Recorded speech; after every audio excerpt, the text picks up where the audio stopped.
270 kilo தங்க கடத்தல் விவகார வழக்கில் திடீர் திருப்பம் தற்போது ஏற்பட்டிருக்கிறது.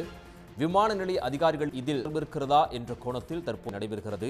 சந்தேகத்தின் பேரில் செல்வ விநாயக வீட்டில் சுங்கத்துறை அதிகாரிகள் தற்போது சோதனையை நடத்தி வருகிறார்கள். விமான நிலையத்தில் கடை நடத்த உரிமம் பெற்ற விவேதா பியாட்சி நிறுவனத்திடம் பரிசு பொருள் கடையை சபீர் அலி வாடகைக்கு பெற்றிருக்கிறார். விமான நிலைய உயரதிகாரியான செல்வ விநாயகமே சபீர் அலியை பியாட்சி நிறுவனத்துக்கு பரிந்துரை செய்ததாகவும் சுங்கத்துறை தகவலை வெளியிட்டுள்ளது. இலங்கையைச் சேர்ந்த ஸ்ரீ இசான் என்ற குமாரை தனக்கு சென்னை விமான நிலையத்தில் கடை நடத்த பரிந்துரைத்ததாக சபீர் அலி தற்போது வாக்குமூலம் கொடுத்திருக்கிறார். தங்க கடத்தலுக்காக மட்டுமே சென்னை விமான நிலையத்தில் பரிசு பொருள் கடை திறந்ததாகவும் சபீர் அலி தன்னுடைய வாக்குமூலத்தில் தெரிவித்திருக்கிறார். கடையை அமைப்பதற்கான நிதியையும் இஷான் என்ற குமாரே ஏற்பாடு செய்து கொடுத்ததாகவும் சபீர் அலி ஒப்புதல் வாக்குமூலத்தை கொடுத்திருக்கிறார். கடந்த பிப்ரவரி திறக்கப்பட்ட பரிசு பொருள் கடைக்கு வாடகை முன்பட 4 லட்சம் கொடுத்ததாகவும் அவர் வாக்குமூலத்தில் குமார் கூறியதன் அடிப்படையில் விவேதா பியாட்சி நிறுவன நிர்வாகி பிருத்திவியை சந்தித்து தான் பேசியவும் அந்த வாக்குமூலத்தில் சபீர் அலி தெரிவித்திருக்கிறார்.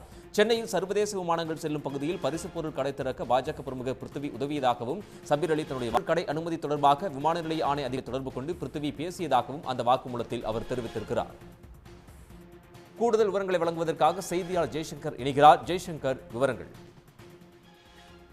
சென்னை விமான நிலையத்தில் சர்வதேச முனையத்தில் பரிசு பொருள் கடை நடத்தி அதன் மூலமாக தங்க கடத்தல் கும்பல் தொடர்ந்து தங்கம் கடத்தி வந்தது தெரிய வந்தது. இது சம்பந்தமாக சுங்கத்துறை அதிகாரிகள் விசாரணையில் தெரிய வந்ததுனால அதில் சபீர் அலி என்பவருடைய கடையை வைத்து பிடித்து அவர் மூலம் வாக்குமூலம் பெற்று தொடர்ந்து விசாரணை செய்து வருகிறார். இந்த ஸ்ரீலங்கா நாட்டை சேர்ந்த ஸ்ரீ இஷான் என்பவர் 77 லட்சம் ரூபாய் வேதாந்தா நிறுவனத்துக்கு பிஆர்ஜி நிறுவனத்துக்கு அனுப்பியிருக்காரு. அவர் இந்த சபீர் அலி மூலமாகவும் சேவி டிசோசோ மூலியமாகவும் மற்றும் பல்வேறு மற்றும் 47 லட்சம் பரிமாற்றம் நடந்துள்ளது.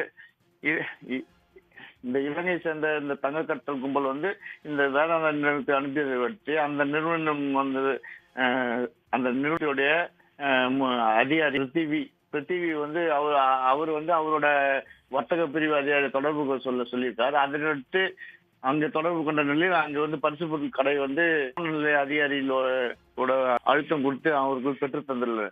அந்த அதில் தொடர்ந்து 2 மாதமாக சுமார் 167 கோடி மதிப்புள்ள 267 கிலோ தங்கம் கடத்தி தெரிய அதை பறிமுதல் செய்து சுமார் அந்த சபீர் அலி உள்ளிட்ட 9 பேரை கைது செய்து தொடர்ந்து விசாரணை செய்து வந்தாங்க.